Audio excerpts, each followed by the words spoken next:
Siya na naman po ang nakapatay. Si baby girl na naman. Yung setter nila hindi mabigay sa quick sa middle ngayon. Siguro nakikita kasi ng middle, ng setter, yung potential din kasi ng middle blocker ng Umingan na talagang bantay na bantay kanina pa kasi si Migs eh. First set pa lang, bantay sarado na. Okay, the score now is 2-3. Isa ang kalamangan ng Cebu. Pero guys, this is Umingan. Umingan is not Umingan for nothing. Hahabol at hahabol, gagawa at gagawa ng paraan to. Hindi yan magpapasarado basta-basta ng semis ng ganon-ganon lang. Nice spike. My God, wala na silang lusot. Wala. Number 7, number 12 is on fire. Number 18 is on fire.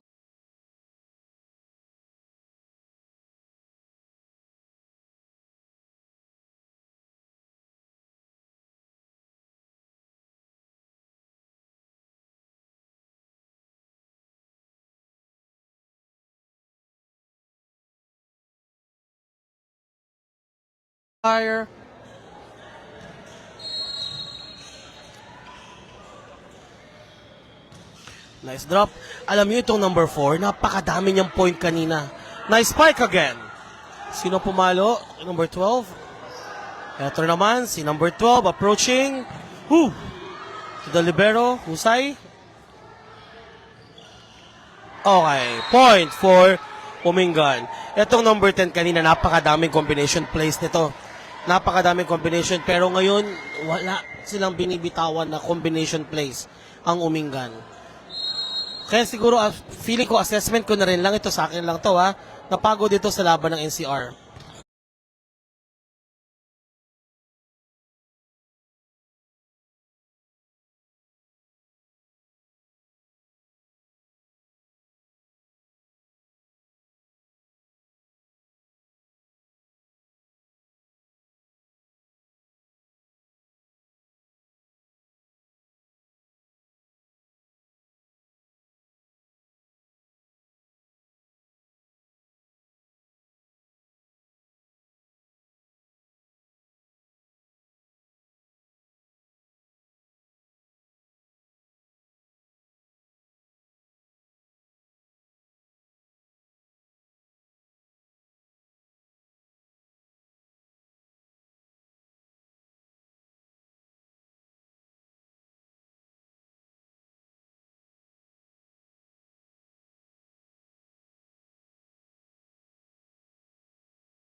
Outside. Tie again. Number 12, the team captain. Napakatahimik ni Torio. Iyan ang napansin ko sa buong game na to. Itong semis na to, sobrang tahimik ni Torio. Hindi siya kagaya ng mga previous game na kumakalampag siya ng mga palo maya't maya. Ito, tahimik siya. Sa Cebu naman, ang napansin ko, walang bitaw ng middle. Sobrang dalang bumitaw ng middle. Siguro anticipated, kaya nga nasabi ko kanina, anticipated nila yung magaling na blockings ng Umingan. Pero buti na lang, malakas ang opener. Malakas ang wing spikers ng Cebu. Nice one. 7-6 lamang na po na isang Umingan. Dinrap, kinuha. Another spike from the team captain, number 12. That makes it deadlock at 7. Kahit open yung set, nakakalusot yung mga opener talaga.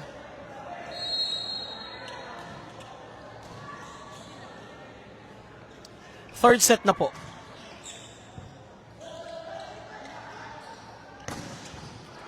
Nice one from the libero.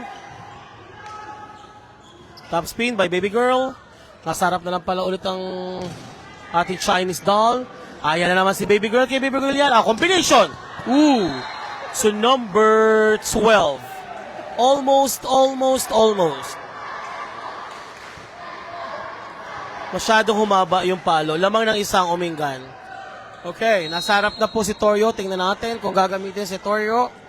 Pero like what I've mentioned to you, tahimik si Toryo for this game. Baby Girl in over. Tinaas si number 4. Oh my God. Tingnan nyo pati set. They are actually they are disoriented. Umingan, you have to do something about this. If you want to win this match, you have to do something about this.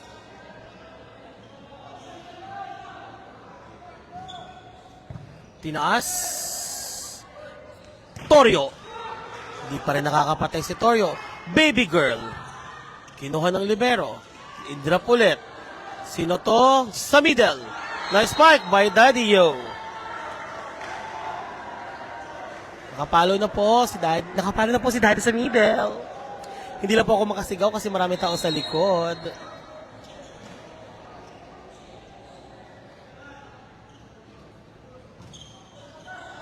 Outside service. Sayang naman ang service ni Lapis.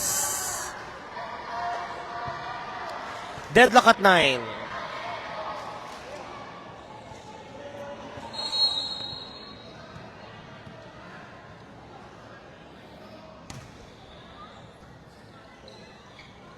Nice combination. Ang galing ng libero. Abang na ay. From Daddy Yo. From the middle, from Daddy. Nice one. Ang galing ng palo ni ni Baby Girl. Kaso nga lang sumakto ng bongga sa libero. Lamang na po ulit ang Cebu.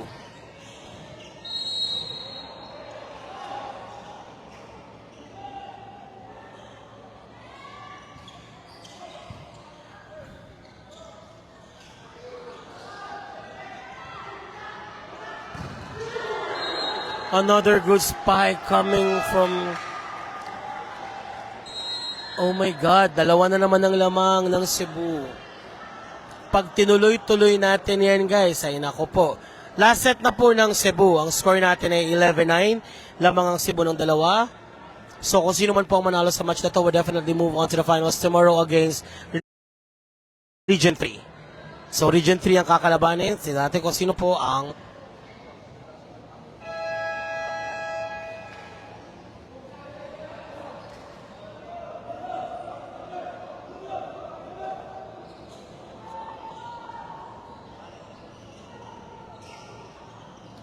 Back to the ball game. The score now is 11-9. Yes, pagod na. Halata sa galaw nila, pagod na. No combination plays. Nag-open rin lang sila. Parang namamaril si Baby Girl, totoo. Para siyang namamana. So, nasarap si Baby Girl, nasarap din si Daddy. Outside service.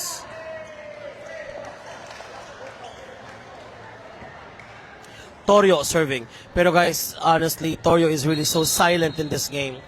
Wala pa nako-contribute na points na gaano kumpara sa mga previous games. Ganda na set. Si Baby Girl, kinuha na number 7. Tinaas. Sa kaliwete. Kinuha na libero. Baby Girl. Block. Baby Girl. Oh! Pasok sa kanila. Okay. Grabe si Baby Girl. 10-12. Dalawa lamang ng Cebu, guys.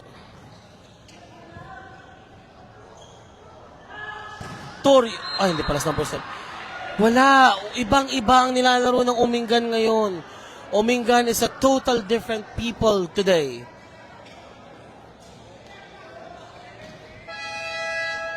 Ibang-iba po nilalaro ng Umingan today. Tapos, ito namang Cebu, level up naman ang inilaro ngayon.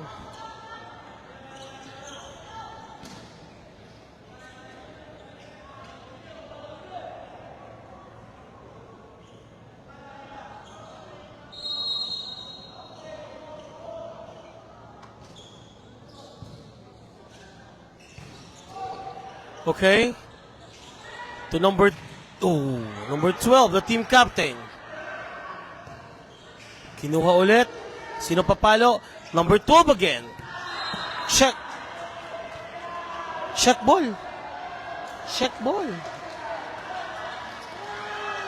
Check ball siya. Pero okay lang. Tawag ng referee, wala tayong magagawa. Hindi nakita. That's okay, wala naman tayong challenge. Last set na ng Cebu, yes. Pagod na nga, palitan mo na kasi Escobar. Lamang sa set ang Cebu, kasi ang Cebu last set na, 2 sets na ang Cebu eh.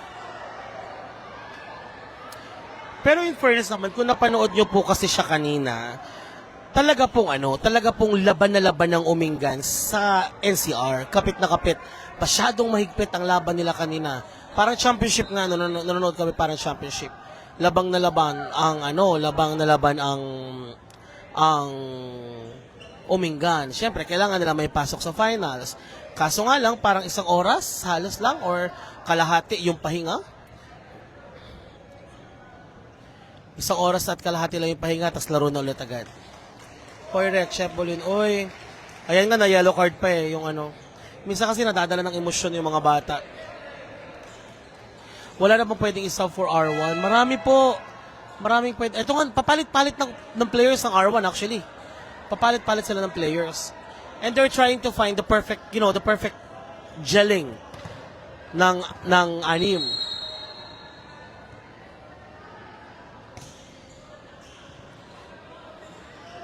Middle.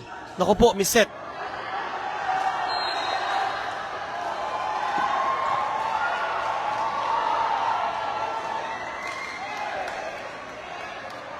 Eto minsan yung pressuring sa referee. Yung pag, I understand kasi na referees, tao kasi yan eh, nagkakamali naman talaga ng tawag, pero napapatsyempo kasi sa mga crucial. So kawawa din talaga yung effort ng bata. From the back, nice spike again from number 18. The score now is 14-12, 2-point lead by Cebu. Dalawa pa rin ang lamang ng Cebu, dalawa pa rin.